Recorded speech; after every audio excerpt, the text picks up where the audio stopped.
Hey guys, Dylan from Noble Records coming at you with another video. Today we're going to talk about 5 crazy music, rock and roll related conspiracy theories. There's a lot of them, not just 5, there's thousands, but these are my 5 favorite ones that I like to talk about. Before I start this video, I just want to let you guys know, I do not agree with any of this stuff. I don't think any of this stuff is true. This is not like my opinion or anything. I'm just presenting to you what some people have said, crazy theories that people have on celebrities. So in no way do I endorse or agree with any of this stuff. If you haven't, do me a favor, hit that subscribe button, go down to the little bell, click that button, and turn on your post notifications so you don't miss any videos from me. And follow us on Instagram, where we always post about stuff from our shop. Also, I mean, this is just a bunch of fun. I'm not here to teach you anything. This is just me talking about some funny conspiracy theories. So leave a comment if you've heard of any funny conspiracy theories that I don't talk about or anything you want to add. I love talking to you guys and reading the comments and all that stuff. So let's get going. Number 5 is my favorite, probably my favorite one, just personally, and that is backward masking. Now, when I was a kid, probably 10 or 12 years old, something like that, my dad gave me this book. This is called Backward Masking Unmasked, and it says Backward Satanic Messages of Rock and Roll Exposed. And this is a great read. If you have never read this, which I'm sure none of you ever have, it is pretty hilarious. I did skim through it a little before this video just to see. It's just hilarious. They've got all these album covers, which I used to flip through and look at the album covers. But it's from Raccoon Records, wherever that is, and it's got a cool little hype sticker on all the. So if anyone has any of those with that hype sticker, not hype sticker, but price sticker, let me know. I'd love to have one just because I read this book like multiple times as a kid. But anyways, the opening quote is from Jimi Hendrix, and it is, "Atmospheres are going to come through music because music is a spiritual thing of its own. You can hypnotize people with music, and when you get them at their weakest point, you can preach into their subconscious whatever you want to say." Jimi Hendrix.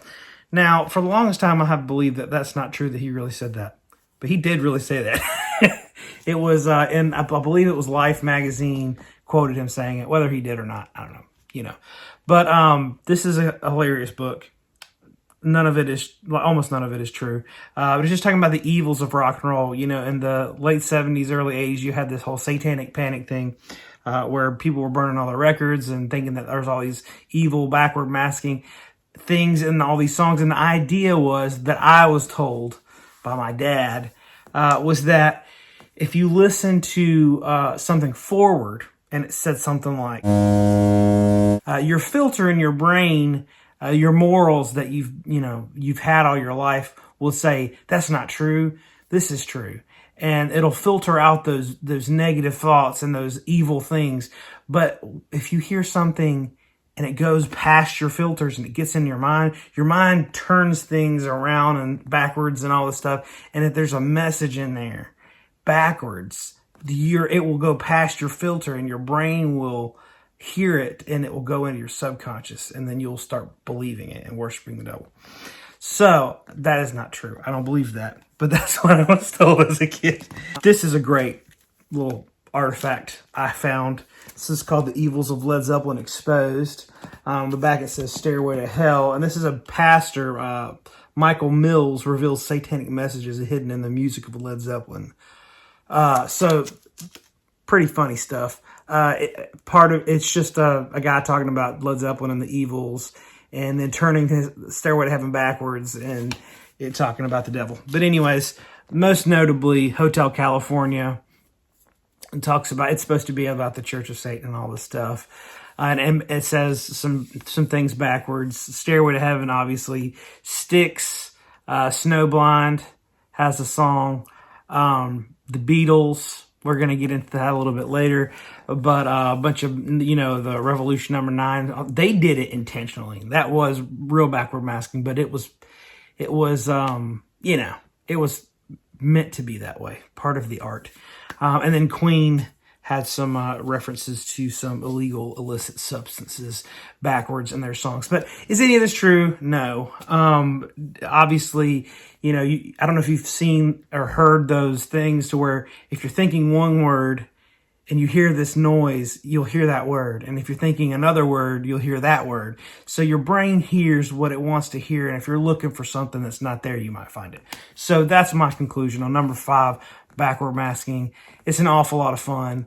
I did get in trouble for learning how to play Stairway to Heaven backwards on my guitar because I thought it sounded cool that way. Moving right along. Number 4 is one that I've heard for many, many years that I've also laughed at, but I actually did think this was true for a while, and now no one will ever know. But it is that Phil Collins wrote the song "In the Air Tonight." The circumstances were allegedly that, and I've heard a few different stories about how he wrote it, but the one that I've heard the most is that him and his wife had split up. And his wife had come out and told him that this guy who was a family friend of theirs had assaulted her while they were married and created all sorts of, trauma for her in her life. And Phil Collins was so angry at this person. He's like, if I ever see this guy again, And he is walking one night late on the beach trying to get his thoughts together. He's just in turmoil. And he runs into this guy. And the guy, when he sees him, the guy knows, like, Phil Collins is about to get me. And so he runs from Phil Collins, and they're chasing each other on the beach, and Phil Collins chases him into the water. And this guy's like, oh no, I can't swim. And Phil Collins is like, ha ha. If you told me you were drowning, I would not lend a hand. And so he let him drown, which is why he wrote the song. Is that true? Phil Collins says it's not true. And I think it's just a low-hanging fruit. You know what I mean? Somebody could make that song up about a story that they invented in their head. I don't think there's any substantiated facts to support that. It's just kind of, like I said, listening to the song, you can kind of fill in some gaps creatively and come up with that conclusion. So that's number 4. Number 3 is a really entertaining one.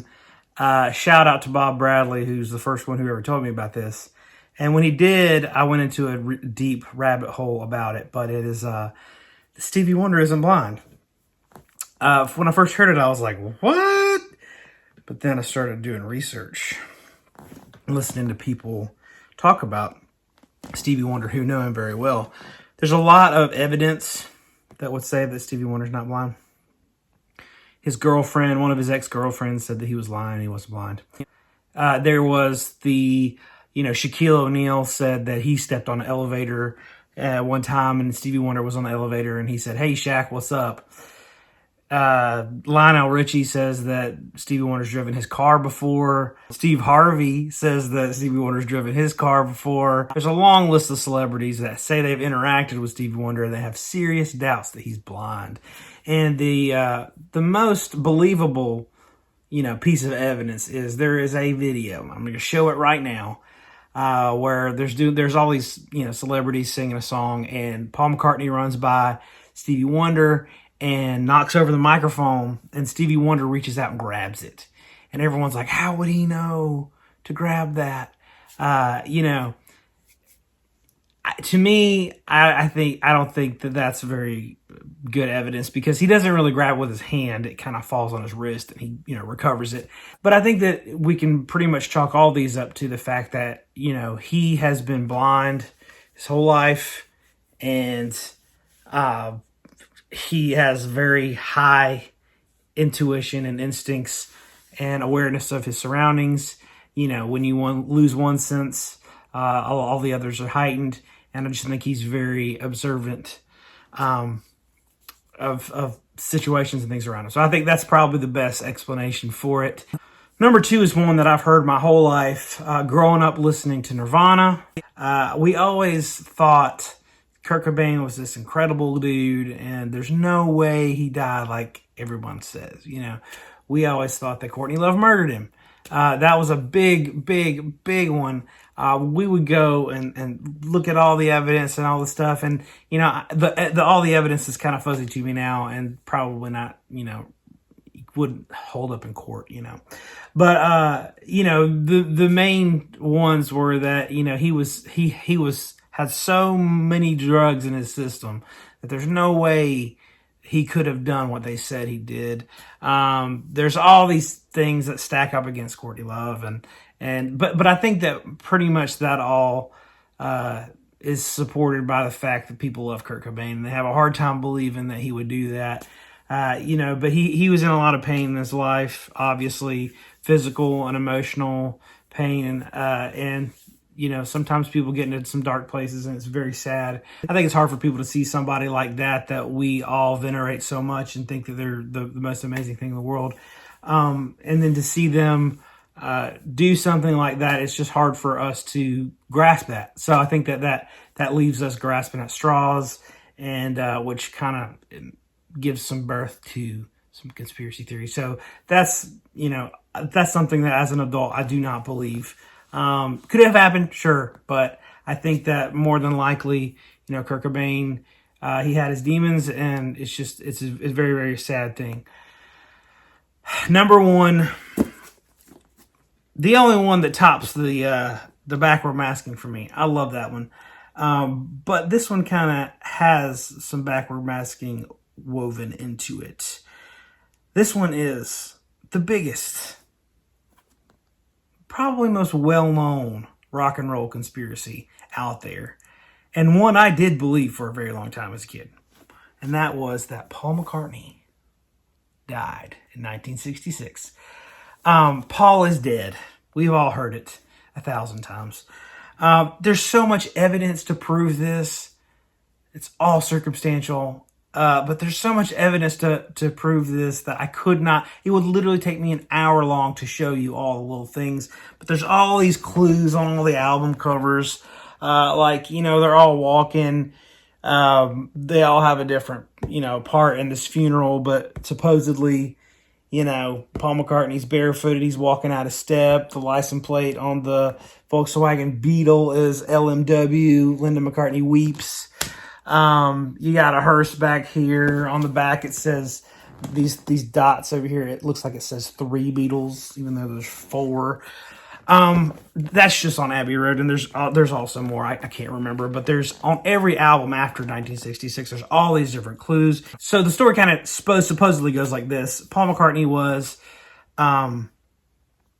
driving in his car and got in a horrible car accident.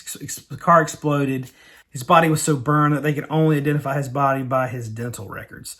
And so at the time, the Beatles were on top of the world, biggest band, making some great records. They couldn't be stopped. And so they frantically tried to find a replacement for Paul McCartney so no one would know. Because if Paul died, he was kind of like the main guy. And so if he died, they'd lose their magic, and the Beatles would just be a footnote on music history at that point. And so they wanted to keep making music. They really liked the direction that they were going in. And so they held a Paul McCartney lookalike contest, which the winner was never announced. Supposedly there's magazines that back this up. I don't know if that's true. Back then the media, I mean, and even now, but back then the media was, you know. So they found this guy, Billy Shears, I think was his name. William Campbell was another name that they came up with. There's a bunch of different theories. We won't get into all that. But he could play like Paul. He looked like Paul. He sang like Paul. All this stuff.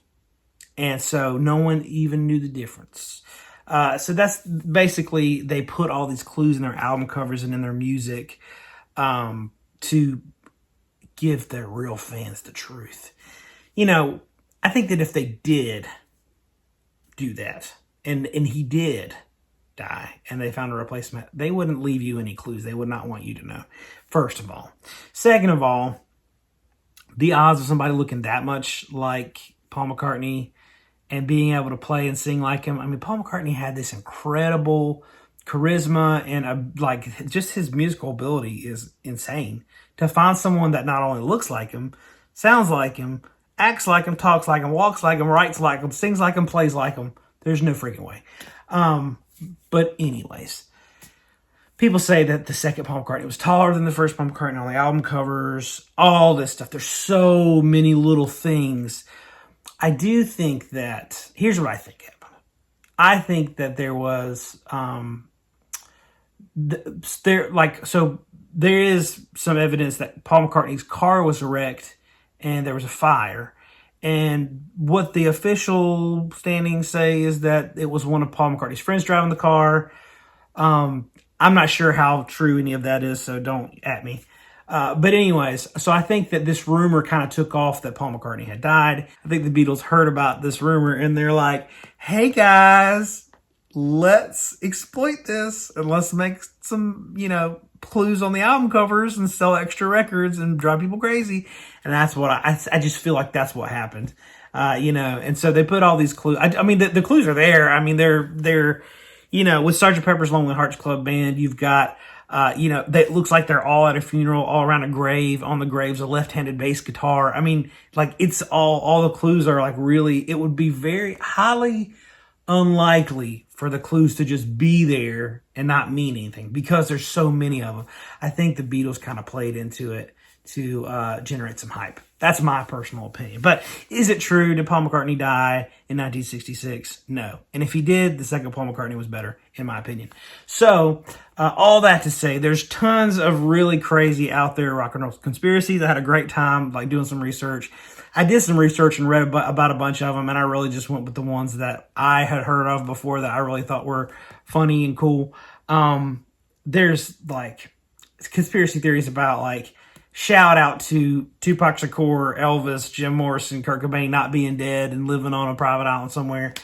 There's the classic. I read one that said that JonBenet Ramsey grew up to be Katy Perry, and they hid her for all these years to train her up to be Katy Perry. There's some about Jimi Hendrix being an alien. There's a lot of really crazy ones out there, but these are the ones that I think most people have probably heard of and can sink their teeth into the best. So thank y'all for watching this video. If you enjoyed it, hit that subscribe button. Follow us on Instagram. Leave us a comment of your favorite rock and roll conspiracy theory. This is all just a bunch of fun here. So thank y'all for watching. We'll see you guys next time.